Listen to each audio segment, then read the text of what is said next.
Selfishness and self-centeredness. Yeah, man. Ever since I was a kid, I can remember a lot of times I just spent, thinking about myself, my own needs.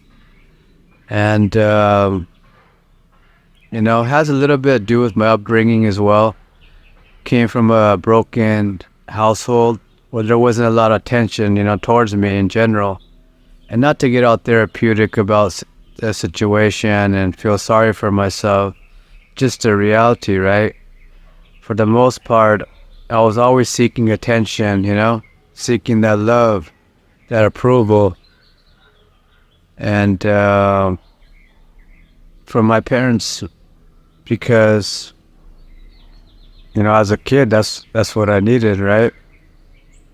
And I don't blame them growing up because they were going through their own hardships. Mom spent a lot of time working because the responsibility she had as a single woman, right? So growing up, I was always, seeking something, that affection, that love, like I said. And concurrently,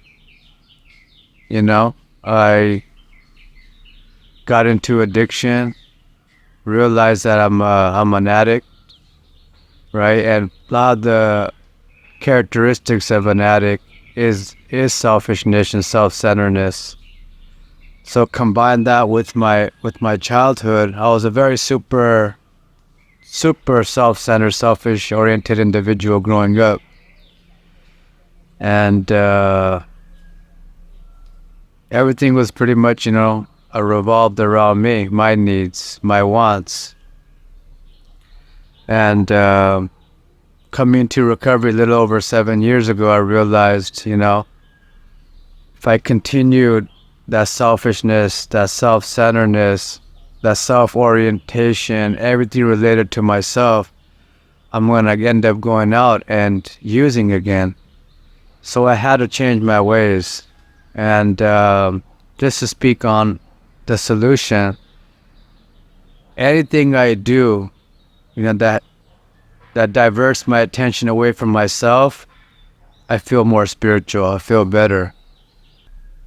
So eventually, time passed, going through the pain over and over again.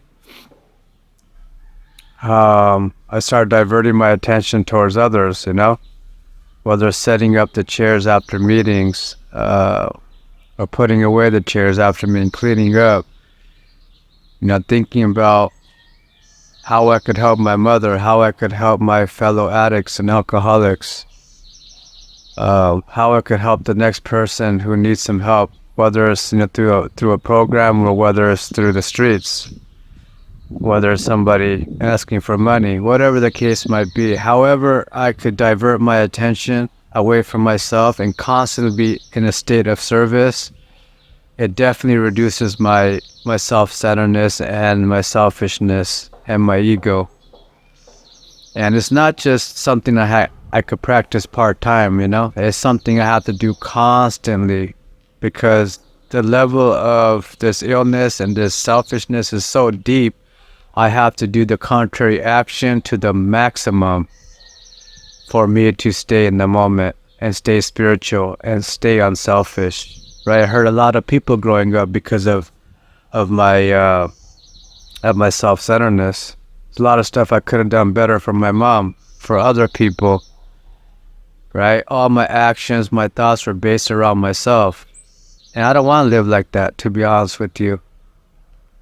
I'd rather be focused on life, higher power, have an experience in this life without thinking about myself. Because most thoughts that are about me are never positive, usually something negative, like I'm not good enough, So, I don't know if you got anything out of this. I just figured I touch on this topic because it's something I personally deal with on a daily basis. And it is a continual process based on my spiritual well-being on what I do through action on a daily basis. I can't just fill up the gas tank, last week and just expect it to not run out, right? So I have to continuously focus on unselfish acts for me to, stay spiritual. So that's all I got, man. Thank you.